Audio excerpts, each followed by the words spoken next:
And we can expect this to intensify as we go towards 2012, and then to start relaxing over the next 10 years as we leave this really intense period of magnetism and extra energy. That 10-year period also will be disruptive because as the magnetism is released, everything needs to reshuffle. So you have on constrained clothes and you take off those constrained clothes, your body is going to expand a little bit and all your bones and muscles have to knit back together the way that they feel good.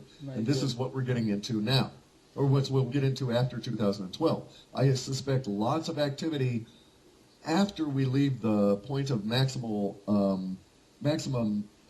magnetism. I expect to see much more volcanic activity, much more earthquakes, increased activity out of the sun, strange behavior of the planet, because according to the logic of the situation as well as historical record, it is the backside or the last 10 years of the process that produce the most earth changes. That's very, yeah. You see, I was really surprised because, like from my point of view, you are a representative of Western, I would say, materialistic mind, and what I noticed that Western materialistic mind would not, I would say, easy or would not wish to talk about horrible things, like, you know, especially about changes, because it's all about stability, everything should be under control and so on. But you are really the man, you know. I was really Well, thank you for that, but I am I may have been born in the United States, but most of my formative years were outside of this country. All right. And in addition, I have been practicing yoga since I was 11 and martial arts since I was 12. And so I don't know how Western I might be anymore.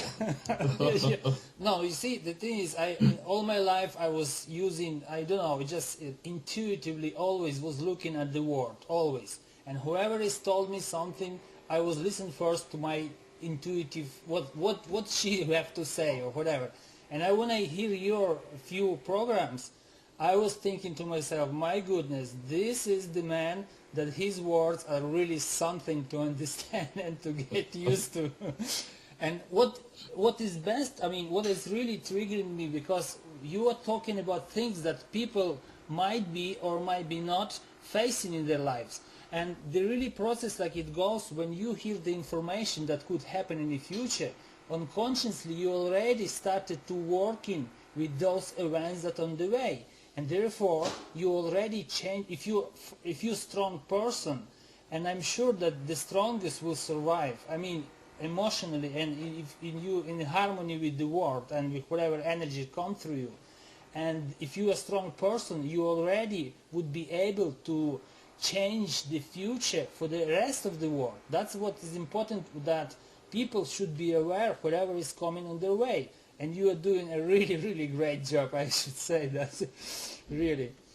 Well, thank you for that. And apparently universe wants this message out because it has delivered my consciousness and my ki, my prana at this time for people to listen to. But I don't take it personally. I'm an old, bald, raspy fellow who just wants to get his boat and sail around on the waters and do his aikido and be left alone. But unfortunately, the universe has other plans. Absolutely.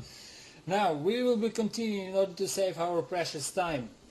Now, you already answered for a few points that reflected in my further questions, so I will be going to the next one, because you were saying that it's not really like a point in linear time that 2012 when we reach to it and that's it, end of the story, and everybody afterward will be happy. It's not gonna happen. So the 20 years, I would say, as you say, from 2012 and further on, so there would be a huge, and like for all of us who's gonna be able to do something, it's gonna be very important period in our lives and in lives of our children. Now, that is correct. Yes. Absolutely. And what I see here, that, and I see this, there is a positive side and negative side. So the positive side, that there is a plenty now of new information that popping up into the conscious mind, and it's really good, because people started to understand that it's not like simple their life like about to eating and enjoying themselves. So this information is triggering them to think what's going to happen not only to them but to their kids and so on. But the negative side is that people are really divided by their visions, by their, I would say, perceptions and attitude towards life. Most of them trying to defend themselves by using, like, you know better than me, drugs, movies, and which is drugs as well. So any kind of techniques, including yoga, including martial arts, when people just trying to express their energies in that direction and don't think about anything else. But the problem is, as longer they're doing this, as harder they will be hit by those wave of changes, and they're on the way. So, and what I want to say, I'm studying Western, I would say, information space along with my English. I was studying flows that goes from Alex Jones, David Icke, David Wilcock, Alan Watt, and many others, which is doing themselves whatever they believe to do.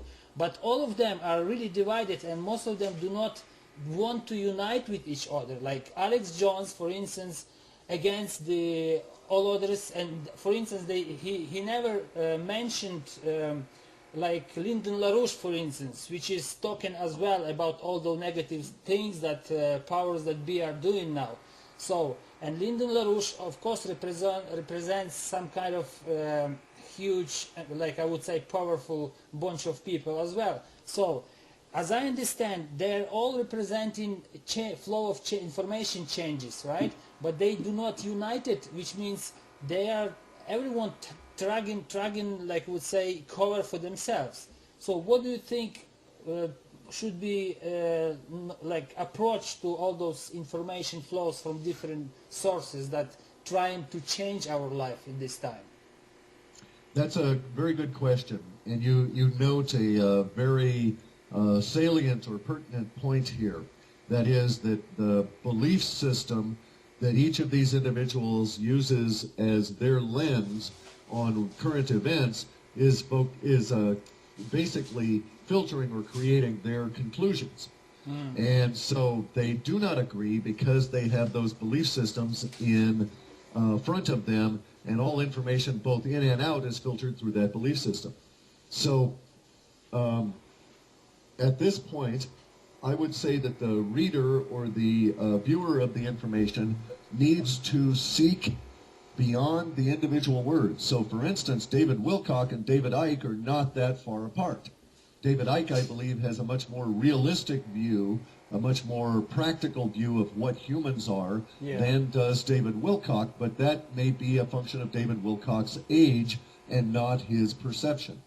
And so I would say that the viewer of such information needs to eat, to consume, to digest everything they can get, including those things that don't sit well with them initially, such that they can determine what little piece of the puzzle each of these individuals is able to present to the reader's mind.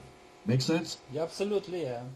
So it's up to the reader to reconcile all of this, not the individuals here. I would not expect them to come together and sing a single song in a single voice. Rather, this is going to be a very chaotic chorus as all of these people are alarmed about what they see, come to certain conclusions that fit within their belief structure, and then go on out to promulgate that. But for instance, I understand that there are going to be personality conflicts and conflicts in the basic approach. I, for instance, have many negative impressions of Alex Jones because of the type of language he uses. And which is very much fear language and very much trying to promote fear in people as opposed to promote awareness and a solid sense of calm in the face of our coming changes.